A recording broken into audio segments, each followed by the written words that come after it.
All right, welcome to a deep dive that, well, this one is going to take us straight into existentialism. Ooh, exciting. Yeah.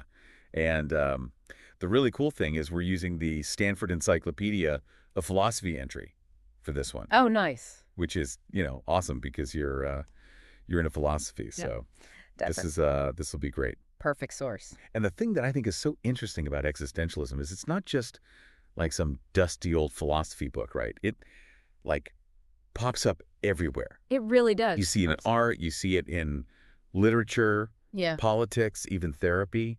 Right. What do you think it is about existentialism that gives it that kind of staying power? Why does it keep coming back? Yeah, it's a good question. Yeah. And it's one that honestly, like even philosophers who've been studying it for years kind of wrestle with. Oh, really? Yeah, because the thing about existentialism is it's surprisingly difficult to define. Hmm. It's not like a neat system with one founder, or a single set of rules. It's more like a family of ideas or even like a mood or an attitude towards being. Okay, so instead of thinking of it like a philosophy textbook, Yeah. it's more like what, like a philosophical mixtape I like that. with like different artists and styles, but all kind of exploring similar themes? Exactly, exactly. And you've got some big names on that mixtape, You've got Sartre, Beauvoir, Kierkegaard, Nietzsche. Wow, yeah.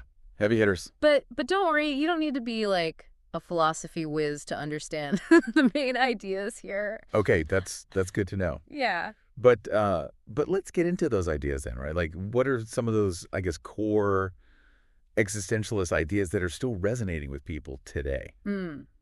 Because I feel like I keep hearing about existentialism, Yeah. but I'm not sure I really have a good grasp on it, Sure, yeah. What is it really about?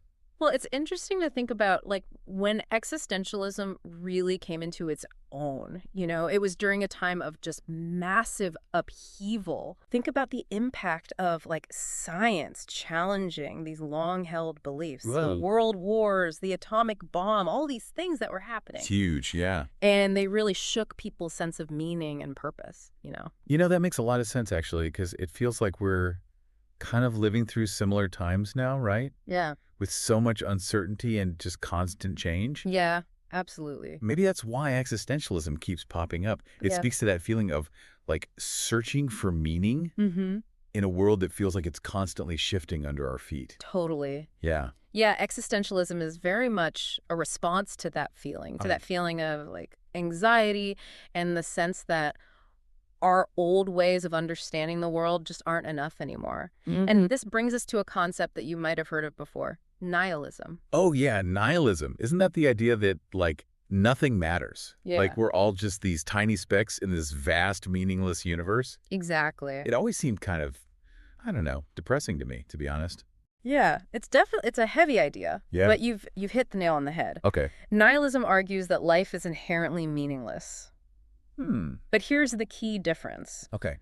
Existentialism doesn't just accept nihilism, it grapples with it. So it's not just like, okay, nothing matters, let's all just give up.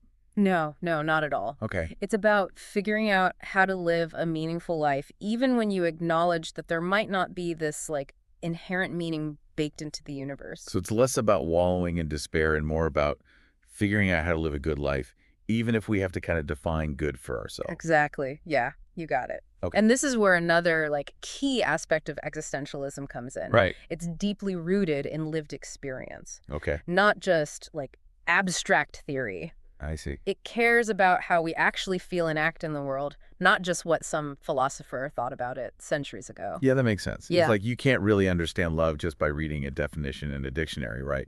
Exactly. You have to actually experience it. I see what you mean. Yeah, existentialism would agree with you there. Okay. It's all about confronting those real, often messy experiences, and that's where the real knowledge lies. I'm starting to get why existentialism might appeal to people who are, looking for answers in their own lives. Mm-hmm. But it also sounds like a lot of pressure, to be honest. Yeah. If there's no, like, preset meaning, does that mean we're completely on our own to create it? That's where things get really interesting, and that's where the famous phrase, existence precedes essence, comes into play. Okay, existence precedes essence. Yeah, it basically means we're not born with a fixed self. Right. We create our essence through our choices and actions. So it's kind of like we're all works in progress, always shaping who we are. That's a great way to put it. It's not like you're born, like, brave or kind. Hmm. You become those things through your actions. Okay, so, I mean, if we're the authors of our own stories, that seems pretty exciting. It is. But it also means we have a lot of responsibility. It Like, does. there's no blaming our parents or bad luck if we don't like how things turn out. Yeah, you own it. It makes me think of that Dostoevsky character, the underground man, who was so obsessed with his own freedom that he, like, rebelled against everything. Ah, yes. Dostoevsky's Notes from Underground, a classic example. Yeah. He just embodies that struggle with freedom, that Yeah. anxiety of having to choose, that fear that our freedom might actually lead us to, like, self-destruction even. That's heavy stuff. But, I mean, existentialism doesn't just leave us in that state of anxiety, right? No, Doesn't it offer some kind of, like, hope or direction, too? absolutely. Yeah, recognizing the weight of responsibility is just one part of it. Okay. Existentialism is also about transformation, Okay. about living authentically despite all the uncertainty and anxiety. So what does it really mean to live authentically in an existentialist sense? Is it about, like, following your passion and ignoring what everyone else thinks? It's a bit more nuanced than that. For existentialists, authenticity is about confronting our tendency to just, like, conform to social expectations. Right. What Heidegger called the they. The they, okay, yeah. Yeah, it's about recognizing that a lot of us are living inauthentic lives, just following the crowd instead of forging our own paths. So it's more about being true to yourself, even if it means, like, going against the grain and facing some discomfort. Yeah, that's a good way to put it. That can be tough. It can. It definitely takes courage and self-awareness. Yeah. Because existentialism recognizes that we're constantly bombarded with this pressure to conform, right? Right. And true freedom lies in resisting that pressure Hmm. and making choices that align with our values. It's like recognizing the script that society kind of hands us, Mm-hmm. but choosing to write our own story instead. Exactly. But how do we even know what our story is? How do we figure out what our values are and what feels authentic to us? That's where things get really interesting, and that's where we'll pick up in part 2. Ooh, a cliffhanger. All right, we'll be right back. So welcome back to our deep dive into existentialism. Yeah, I'm ready for part 2. All right. So before the break, we were talking about, figuring out what feels authentic to us. Right, how to actually be authentic. Yeah, which is, that's a really crucial question. It is. Right. It's all well and good to say be authentic. Yeah. But how do we even, like, begin to do that when, like, the world is constantly telling us who we should be and what we should do? Right, exactly. Like, where do you even start with that? Yeah, and that's where existentialism gets, like, really practical. Okay. It's not just about these abstract ideas. It's about actually, like, navigating the world and making choices in our everyday lives, Right. Right. And one of the, like, key tools it gives us is this concept of boundary situation. Boundary situations? Okay, those sound kind of intense. Yeah. What exactly are they? So think about, like, experiences like illness, loss, major life changes. Okay, big stuff. Yeah, those moments when, like, your everyday world is just shaken up and you're forced to confront those big questions about life and death, you know? Right, I'm starting to see what you mean. Yeah. Those are the times when you really have to think about what matters to you. Exactly.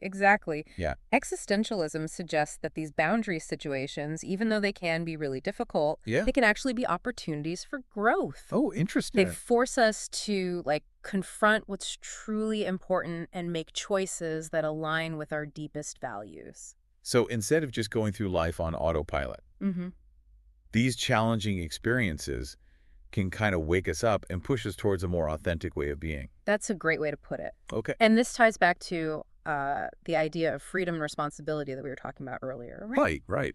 We might not be able to control everything that happens to us, Of course. but we always have some choice in how we respond. Yeah, okay, I see the connection. Yeah. But it's still a bit daunting, to be honest, to think about all that responsibility. Yeah. It's like Sartre said, we're condemned to be free. Yes.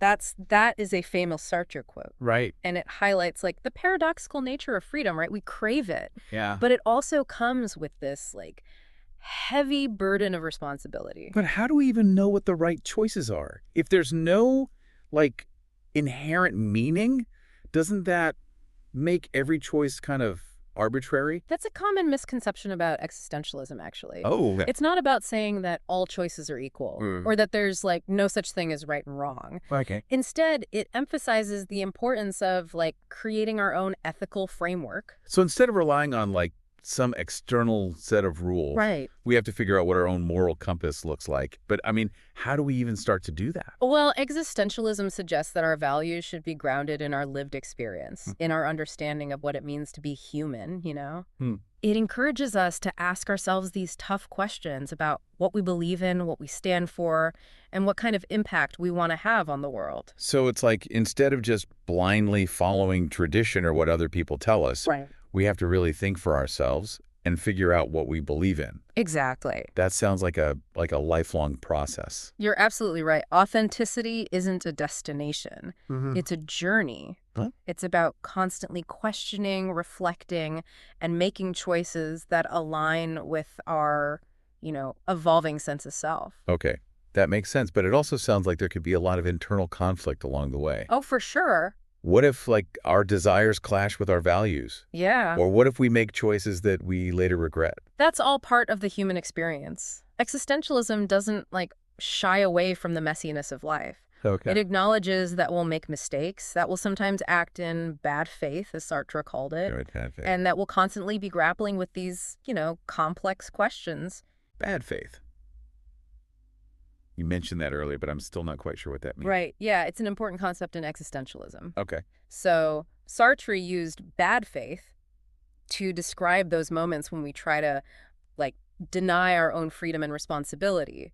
It's like when we pretend we don't have a choice. Oh, Or when we blame our circumstances for our actions instead of, owning up to them. so it's a way of avoiding the anxiety that comes with freedom by pretending that we're not really free. Exactly. And it can take many forms, Okay. For example, conforming to social expectations without really questioning them. Right. Or playing a role that doesn't feel authentic to us. I see what you mean. Yeah. It's like hiding from ourselves and our own potential. Precisely. And existentialism encourages us to, confront bad faith, to acknowledge our freedom and responsibility, even when it's uncomfortable. So it's about being honest with ourselves Yeah. and making choices that align with our values, even when it's hard. Yeah, that's the challenge. But that brings up another question for me. We keep talking about values, but doesn't existentialism say that there are no objective values? Yeah, If everything is subjective, how can we even talk about right and wrong? that's a really important point, and it gets to the heart of existentialist ethics. Okay. It's true that existentialism rejects the idea of, a pre-existing moral code that applies to everyone. But that doesn't mean that ethics is irrelevant Okay. or that anything goes. So if there's no universal rule book, Mhm. how do we figure out how to act ethically? Well, existentialism suggests that we create our own ethical framework Yeah. based on our understanding of what it means to be human and our commitment to living authentically. Hmm. It emphasizes the importance of, taking responsibility for our choices Well, right. and considering the impact our actions have on others. So it's not about following a set of rules, but rather developing a sense of moral responsibility that guides our actions. Exactly. And that responsibility extends beyond just, our own individual lives. Okay. Existentialism recognizes that we're all interconnected. Right. And that our choices have rippled effects on the world around us. That makes sense. If we believe in freedom and authenticity for ourselves, we should also be working towards creating a world where everyone has the opportunity to live freely and authentically. That's a great insight. And it brings us to the social and political implications of existentialism, Okay. which we'll explore in more detail in part 3. Welcome back to our deep dive. So we left off talking about the social and political side of existentialism. Yeah, definitely. That's a big one. Yeah, I'm really curious to hear more about that. Like, how do those ideas actually play out in the real world? Right. Well, it's a crucial part of this whole philosophy. Okay. While existentialism really emphasizes individual freedom and responsibility, Yeah. it doesn't just stop there, So it's not just about, like, me and my own choices. It connects to something bigger. Exactly. Yeah. It recognizes that we don't exist in a vacuum. Right. Our choices, our freedom, it's all shaped by the social and political structures around us, the systems we live in. Okay, so it's like acknowledging that our individual lives are kind of intertwined with these larger systems and institutions, right? The things that shape our world. Precisely. And A lot of existentialist thinkers like Simone de Beauvoir, Frantz Fanon, they went even further. Huh. They argued that true individual freedom is impossible without social justice and equality. Yeah, that makes a lot of sense because it's hard to even talk about like personal freedom when people are being denied basic rights or opportunities because of things like their race, gender, or social class. Exactly. And this is where existentialism becomes like a really powerful tool for social critique and activism. Hmm. It challenges us to look beyond just our own individual experiences Oh. and confront those systems of oppression that are actually limiting human freedom and flourishing. So it's not just about like reflecting on our own lives and choices.